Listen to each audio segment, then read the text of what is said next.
It's the 23rd of July, 2026, and somewhere between Manchester and Madrid, a decision has just been made that could reshape the balance of power in European football. Rodri, the reigning Ballon d'Or winner, Manchester City's midfield conductor, the man widely credited as the single most important player in Pep Guardiola's treble-winning machine, has decided he's joining Real Madrid.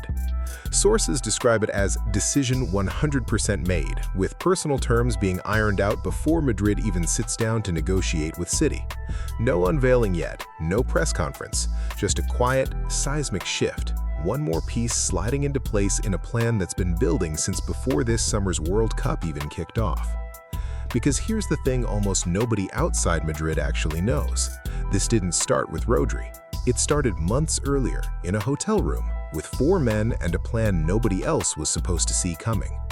On the 9th of June, 2 days before the World Cup began, 4 men sat down together at the 5-star Hotel Santa Mauro in Madrid, a regular haunt for club executives, to plot the club's summer transformation.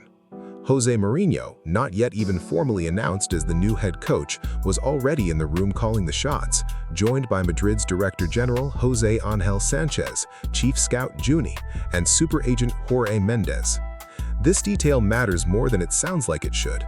Previous Madrid coaches have complained for years about being frozen out of transfer decisions. Even someone as decorated as Carlo Ancelotti had his pleas for reinforcements largely ignored.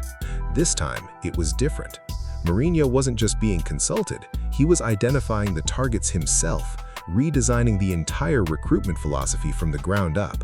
And the philosophy is blunt, almost old-fashioned in how simple it is. Mourinho isn't building for the future, he's building to win immediately. You can already see it in how differently Madrid have been shopping this summer compared to their usual pattern of gambling on 19-year-olds and waiting 3 years for them to develop. Denzel Dumfries, a battle-tested 30-year-old right-back, arrived from Inter Milan for a release clause worth £17.1 million, officially completing his move on the 5th of July. He's not a project, he's a starter, brought in specifically to compete with Trent Alexander-Arnold for minutes and to fill the gap left by club legend Dani Carvajal, who departed as a free agent after 451 appearances, 4 La Liga titles, and 6 Champions League trophies in white. Alongside him, Ibrahima Konaté joined on a free transfer after his Liverpool contract expired, another experienced, ready-made international defender rather than a raw prospect. This is a club shopping for a starting 11 that can win a Champions League next May, not one that might be good in 2029. Now bring Rodri into that same picture, and the scale of what's happening starts to sink in. A midfielder who less than 2 years ago was widely considered the single most tactically important player in the world, the metronome who made Manchester City's entire system function, is about to walk into a Real Madrid dressing room that already includes Jude Bellingham and Kylian Mbappé. Add Vinicius Jr., still one of the most explosive attackers on the planet, even with his own contract situation hanging unresolved in the background. Add the returning influence of Mourinho, a manager whose entire coaching identity is built around squeezing maximum results out of maximum talent, regardless of egos or aesthetics. That's not a squad rebuild anymore. That's an attempt to construct something closer to an all-star team wearing a single badge. And Rodri and the 2 defenders might not even be the end of it. There's a second layer to this plan that's been unfolding much more quietly, and it's arguably the more interesting one, because it's not about buying the finished product, it's about buying the future cheaply before anyone else even realizes it's for sale. Real Madrid hold a buyback clause on Nico Paz, the 21-year-old attacking midfielder they let leave to Como in Italy a couple of years ago, and that clause is reportedly set at just €9 million.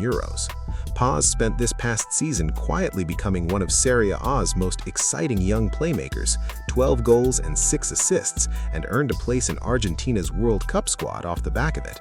If Madrid activate that clause, they're effectively buying back a player who might be worth 10 times that figure for pocket change relative to the rest of their spending. Whether or not that's true, it tells you something about how this club is currently operating. Every move, real or theoretical, seems designed to either strengthen Madrid or destabilize the 2 clubs closest to challenging them. Here's where it starts to get genuinely uncomfortable for the rest of European football, and it's the detail that most transfer roundups skate straight past because it's not really a transfer story at all, it's a structural one. Think about what's actually happening if even half of this comes together. A Madrid squad featuring Rodri controlling midfield, flanked by whatever combination of Bellingham, Mbappe, and a re-signed Vinicius up front, reinforced by two proven tournament-tested defenders in Dumfries and Konaté, with Nico Paz developing in the wings for essentially nothing. That's not a strong team. That's a squad with almost no structural weakness anywhere on the pitch, assembled in a single transfer window by a club that already possesses more historical financial gravity than anyone else in the sport. When one club can simultaneously outbid everyone for the finished article, buy back the next generation for a discount, and throw around bids partly designed to sabotage its direct rivals, the sport stops looking like a competition between institutions with roughly comparable resources. It starts looking like one institution playing a completely different game from everyone else, with the rest of the league just there to fill out the fixture list.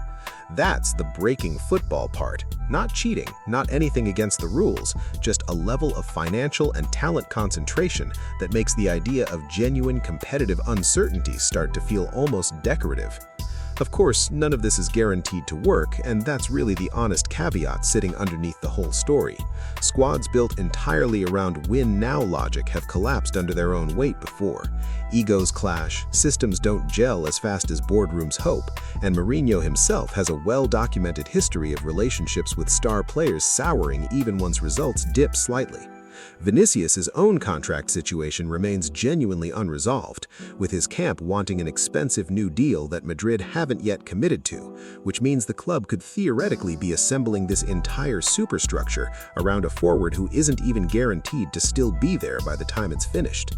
A squad this stacked with individual talent is also a squad with an unusually large number of players who all expect to start, all expect to be the guy the system runs through, and managing that internal pressure might end up being a harder job than beating anyone else in Europe.